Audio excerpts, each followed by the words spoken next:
और ये अगला 5 मिनट, 7 मिनट, 10 मिनट आपको हिलाएगा जरूर कि ये और इंडिया ऑन लीज, हम कैसे लीज पे हैं, हमारी आजादी क्या है, एक संक्षिप्त में वो उस पर प्रकाश डालें। ये कैमरा बंद करिए।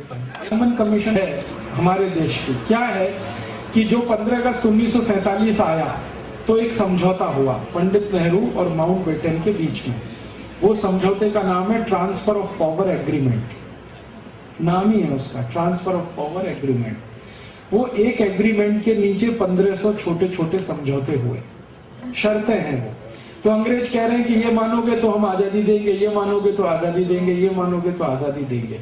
तो ये आजादी अंग्रेजों द्वारा दी गई है, हमने ली नहीं है।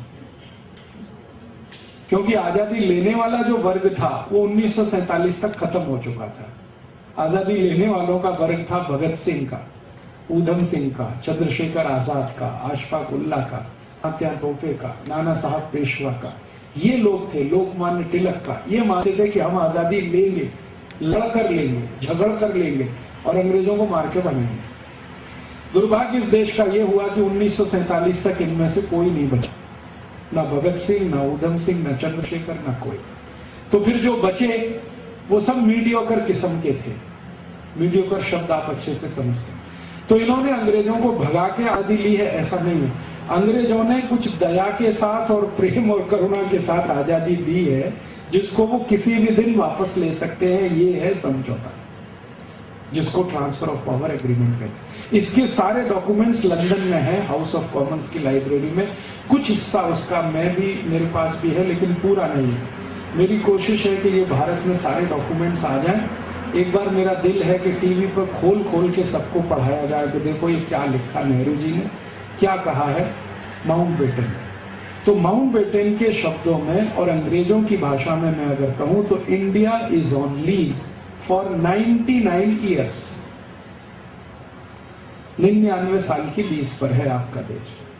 99 साल जिस दिन पूरे हो जाए, अंग्रेजों की औकात है कि वो आपसे वापस ले सकते हैं।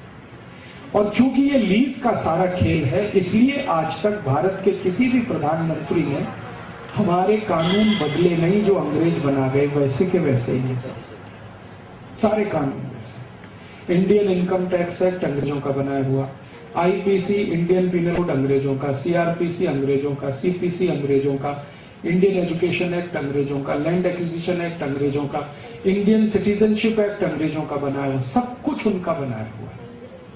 और आज तक उसको इन्होंने मेंटेन किया है, इसको बदला नहीं है। और इससे भी ज्यादा खतरनाक स्थिति है, इंग्लैंड की महारानी कभी भी हिंदुस्तान आए तो उसको वीजा की जरूरत नहीं है। बिना वीजा वो भारत आ सकती है, क्योंकि आप उनकी प्रॉपर्टी हैं। इंग्लैंड की महारानी जब भारत आती है तो यही माना जाता है कि वो अपने ही देश में जा रही है। इसलिए जब जब वो भारत आई है विदाउट वीजा आई है। वैसे तो उसको पासपोर्ट भी नहीं लगता, यूरोप में बिना पासपोर्ट के वो जा सकती है, लेकिन भारत आने के लिए उसको भारत सरकार की परमिशन की जरूरत नहीं है। वो कल फोन उठा के भारत के प्रधानमंत्री को कहे कि मैं भारत आना चाहती हूं, तो किसी प्रधानमंत्री में दम नहीं है ये कहे कि नहीं आप मत आइए। अब मैं एक घटना सुनाता हूं। इंद्र कुमार गुजराल इस देश में प्राइम मिनिस्टर थे और जलियांवाला बाग हत्याकांड का एक महत्वपूर्ण साल आया था उस समय। जलियांवाला बाग हत्याकांड आप जानते हैं 1919 में हुआ था, तो उसका एक महत्वपूर्ण साल आया था। उसी समय रानी ने कहा कि मैं आना चाहती हूं। तो इंद्र कुमार गुजराल पर दबाव डालने के लिए मैं और बहुत सारे लोग गए थे दिल्ली। उस समय मैं इलाहाबाद में रहता था, और ये कहने के लिए कि मत आने दो इसको, क्योंकि यही वो है जिसने जलियांवाला बाग कांड करवाया था। इसी रानी के आदेश पर गोली चली थी और डायर ने हजारों लोगों के ऊपर गोली चलाई थी, जिसमें से सैकड़ों मारे गए। तो इंद्र कुमार गुजराल ने टका सा जवाब दिया था कि मैं ये नहीं रोक सकता, वो आएगी तो स्वागत ही करना है उसका। वो आई, पूरी भारत सरकार उसके स्वागत में लगी।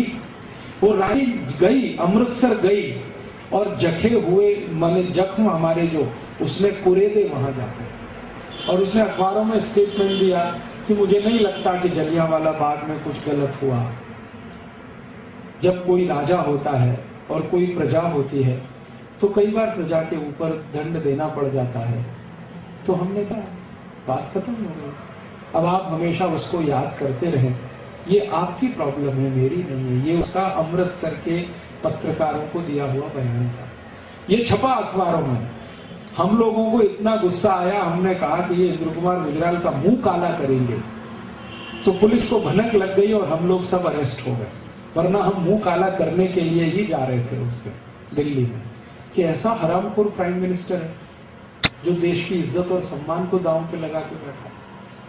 अब इंद्र कुमार गुजराल रिटायर हैं, अब हम उनको मिलते हैं कभी भी दिल्ली में, तो वो मुझे कहते हैं कि आप भी प्राइम मिनिस्टर हो जाओगे तो यही करोगे, आप भी कुछ नहीं कर सकते, क्योंकि कानून से हम बंधे हुए हैं। वो कानून वही है, इंडिया इज ऑन लीव। तो मैं कहता हूं खुल के कहो इसको देश में, तो कहते हैं नहीं कह सकते। क्यों नहीं कह सकते? बगावत हो जाएगी। तो हो जाने दो बगावत, 1857 में हुई थी और एक बार बगावत हो जाएगी। कम से कम दूध का दूध, पानी का पानी तो हो जाएगा। ये अधकचरे हम लटके हुए तो नहीं रहेंगे। तो उनका इतनी हिम्मत किसमें है आज? ये है। अब हमारे यहां इतनी खराबी है इस लेवल पे कि सुप्रीम कोर्ट का कोई जज, हाई कोर्ट का कोई जज ऐसा कोई फैसला दे जिसका कानून भारत में ना हो, तो हमेशा वो लंदन के फैसले को ही आधार बना के जजमेंट देता है। मान लो कोई फैसला देना है सुप्रीम कोर्ट को, उसका कोई कानून हमारे देश में नहीं है, तो आधार फिर लंदन से मंगाया जाता है कि वहां का कोर्ट क्या कहता है, उसको बेस करके यहां जजमेंट दिए जाते हैं। और इसी कारण कोई भी कोर्ट जजमेंट अंग्रेजी में ही देता है, भले वो गुजरात में चले या केरल में चले। इसका मतलब तो ये हो गया कि अमेरिका से भी हम बड़े झूठ चला रहे हैं कि हम वहां जा रहे हैं। ये नेताओं से पूछने की जरूरत है। 15 अगस्त मनाते हैं, हर साल तिरंगा झंडा फहराते हैं, 26 जनवरी मनाते हैं, बच्चों को कहा जाता है लड्डू खाने को आ जाओ, वो लड्डू ही है, बाकी कुछ नहीं। वो आजादी तो सब कहीं रखी हुई है।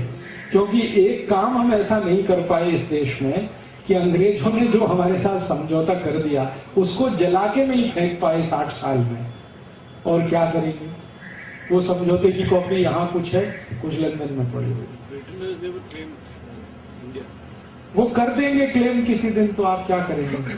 मान लीजिए अभी उन्होंने क्लेम नहीं किया क्योंकि उनको मालूम है कि उनके देश में जो कुछ वो चाहते हैं वो हो ही रहा है। यहाँ जो कुछ ब्रिटिश चाहते हैं वही तो हो रहा है इस देश में। तो अगर मान लो वो ये तय कर लें आज, क्योंकि उनकी व्हाट यू आर सेइंग कि ब्रिटिश जो जा रहे हैं वो हो रहा है, that is in terms of commerce, value system, all that. What about political उनको लगता है कि भारत को अभी हैंडल कर नहीं सकते क्योंकि फाइनेंशियली बहुत कमजोर है। 1947 में भी भारत उन्होंने छोड़ा तो इसलिए नहीं छोड़ा कि उनके दिल में हमारे प्रति सद्भावना थी, इसलिए छोड़ा कि सेकेंड वर्ल्ड वॉर में इतनी पिटाई हो चुकी थी उनकी कि भारत को साथ रखना उनके लिए संभव नहीं था। हांगकांग का 99 ईयर्स का लीज था, तो वो तो उनको देना पड़ता है। हाँ, तो हमारा भी 99 साल पूरा होगा तब जाके कोई फैसला होगा, तब तक तो ये पर्दा ही पड़ा हुआ। हिंदुस्तान के नेता बात नहीं करना चाहते इस विषय में। हांगकांग का जो बहस डिबेट हुआ था वो 10 साल पहले से चालू है कि कैसे ट्रांसफर ऑफ पावर होगा, चाइना में जाएगा कि उसका इंडिपेंडेंस रहेगा। So all that thing started happening 10 years back before it was handed over. So I mean this is a very big issue what you say. 1943 में हमारे यहाँ भी स्टार्ट हो गया ये सब कि भारत आजाद होगा तो किन कंडीशंस पे होगा, क्या रहेगा भारत में, क्या नहीं रहेगा। As per your revelation, India is on leave, and if India is on leave, it's a big issue. बहुत बड़ा इशू है और ये बिग इशू को खोलने के लिए मेरी बहुत दिल की इच्छा है कि कोई ऐसा चैनल मुझे मिले जो फ्री हैंड दे, तो वो सब डॉक्यूमेंट्स में चैनल पे दिखाना चाहता हूं। या तो भारत सरकार डिनाई करे कि ये डॉक्यूमेंट्स झूठे हैं, तो ब्रिटिश गवर्नमेंट के सामने हम बात करें कि आपके यहाँ रखे हुए अगर डॉक्यूमेंट झूठे तो आप कहो कि ये झूठे हैं। आपने कोई चैनल से बात किया है इस पर? किया था ना आस्था चैनल से, थोड़े दिन उनके यहाँ कुछ डॉक्यूमेंट्स दिखा, उसी में उनको पसीना आ गया। एक छोटा सा डॉक्यूमेंट मैंने दिखा दिया कि कांग्रेस की स्थापना कैसे हुई थी, तो उसी में वो किरीट भाई को इतनी तकलीफ हो गई। उन्होंने कहा राजीव भाई आपका तो कोई ना बीवी है ना बच्चा, मेरे तो बीवी बच्चे हैं, मेरा ये लाइसेंस कैंसिल हो गया तो मैं तो सड़क पे आ जाऊंगा। आप कृपया करके इतनी खतरनाक और विस्फोटक चीजें मत दिखाइए। आप कुछ ऐसी बातें करिए जैसे रामदेव जी करते हैं, योग, प्राणायाम, धर्म, ध्यान, समाधि, धारणा, ये है। दोस्तों सोमवार से मंगलवार में पहुंच चुके हैं। राजीव जी का कल बलसाड़ कॉलेज, धर्मपुर कॉलेज में तो प्रोग्राम है। मुझे कादर खान वाली बीमारी है, रात को दिखता नहीं, इनको बलसाड़ सेफ ले जाना, ये राष्ट्र की संपत्ति है। जोरदार तालियों में दूसरी बार वापसी में आप